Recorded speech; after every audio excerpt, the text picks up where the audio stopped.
Over the next few days, we're going to be doing the 12 days of Composed, based on my book, Composed, The Heart and Science of Leading Under Pressure. And just want to give you some ideas for how to be your best self when the pressure comes on, either at work or at home.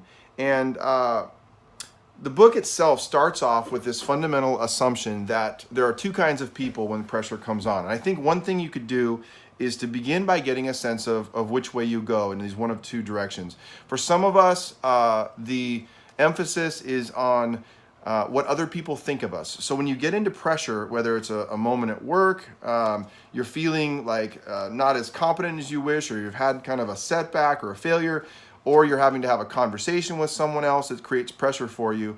For some of us, we do what I call in the book, we become peacekeepers. Almost as far as becoming peacemongers, where we manage everything around what other people think of us. And you probably know, if that's your tendencies, you're really concerned about what other people think of you.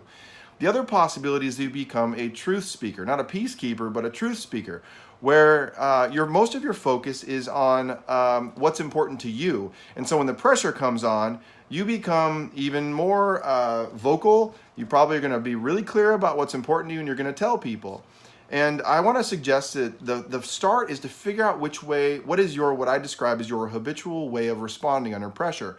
And if you're a peacekeeper, maybe even this week, one thing I might suggest is that you take the risk in the next high pressure situation you're facing to put your convictions out there, to tell someone what it is you think is important, attempt to kind of manage your emotions in real time and tell them what's important, and be ready for the moment where you almost feel like, I feel like this person might think I'm angry because I'm presenting myself. That's one possibility if you lean that way. If you lean the other way toward truth speaking, I want to suggest this is a challenge for today, would be to figure out, or to take a moment and actually to stop talking.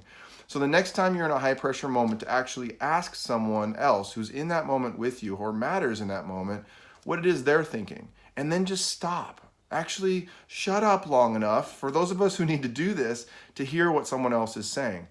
If you can begin by getting a sense for where you go, I think that's the start. And what the rest of the book is about, and I'm going to unpack over the next few days, is one strategy. There's 11 of them each day that could help you to become a better version, to do those two things at the same time, which would obviously be the goal.